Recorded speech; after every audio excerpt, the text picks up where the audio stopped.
Good morning and welcome to Yeshiva YouTube. Iyun Mitzion. Today we're doing Maseches Eiruvin Perek Daled. Mishnah is based on Gimel. I want to focus today in Iyun Mitzion on Mishnah Gimel, where it says, "Mishiyatza b'rshus v'amru lo kvar nasa ma'isa." You went out to go save somebody. You're allowed to leave the tchum, even though the tchum is d'oraisa. Now you're allowed to do malacha on Shabbos, which is skila or kares, if it's sakanas nefashos, you're saving someone from imminent death, or even Kiddush HaChodesh, the Gemara Rosh Hashanah allows. You're allowed to violate Shabbos for that.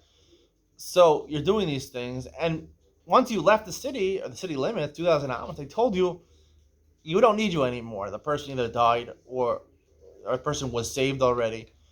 So what do? You left Bershus, you had the right to leave, but now you're outside the city limits. So Allah is you get 2,000 amos in any direction, and after the 2,000 amos go into the 2,000 amos of the city that you left from, you can even go back to the city that you're from. At the end of the Mishnah says, anyone who goes out to save can go back to this place. Now, that in the Mishnah sounds like it doesn't make a difference. Even if you're 10,000 amos away from the city limits, you can travel back to your place on Shabbos. The Mishnah said before, the Mishnah at the beginning of the Mishnah said, no, you only have 2,000 amos. If 2,000 amos include the 2,000 amos of your city, then you can go back to your city. If not, not. So I think the distinction over here is the question is whether you actually went and participated in saving somebody. Big Mishnah was talking about Yatzer B'Shus and then Farnasa Maisa. You didn't need to, you right? So when you go out, you're allowed, right? You're allowed to go out of your tchum, violate malachas on Shabbos in order to pikuach nefesh. However, if it already happened, you weren't needed for pikuach nefesh actively, so the heter is not a full heter. It's only a full heter if you actually did save somebody, or you made it to the scene where you attempted to save somebody. That's called pikuach nefesh. Pikuach nefesh is when you actively engage in pikuach nefesh.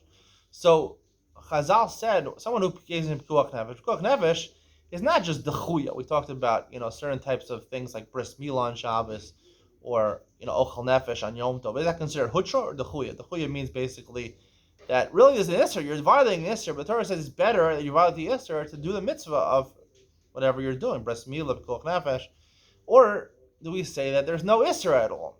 So I think that it depends whether you actually got and participated in saving the person. If you participate in saving the person, that's really called pikuach nefesh. Pikuach nefesh, the Torah says, the Gemara in Dav Yuma, Naf Peikim, well, the Gemara says pikuach nefesh is not just docha es Shabbos, but it's matir. It's maybe it's lo nemra. There's no concept of iser when it comes to pikuach nefesh. Therefore, if you went ahead and you saved somebody on Shabbos, they allowed you to go back to your place. Why? After you save someone, you're not doing pikuach nefesh anymore. But because Chazal recognized that if we don't let people go back to their places, people are not next time going to go out and save somebody. They don't want to have to ruin their entire Shabbos.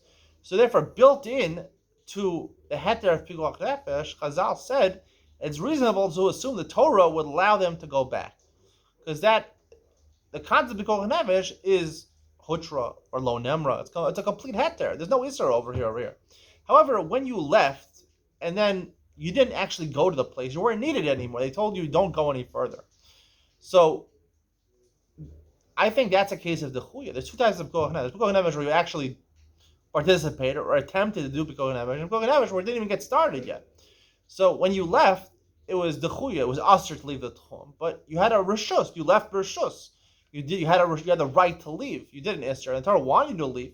But now that it's over, so the Torah doesn't grant you, right, if we don't allow you to return, you're not going to do it next time, because you didn't engage in pikuach nefesh at this time. So it's only dechuya, not hutra. Therefore, you only have 2,000 amos. Only have your makom shvisa. We paskin, not like the other opinion, like Rabbi Akiva. You only have dalat amos. You have 2,000 amos, like Rabbi Ezra ben Azariah and Gamliel. However, you do not have the complete right to go back because you didn't engage in pikuach nefesh. So it's not hutra. It's not completed mutter. There's an isser involved. You only have 2,000 amos, and you can't go back to your place if you're further away than 2,000 amos from your city limits. Hope you enjoyed today's shir. See you in the next one.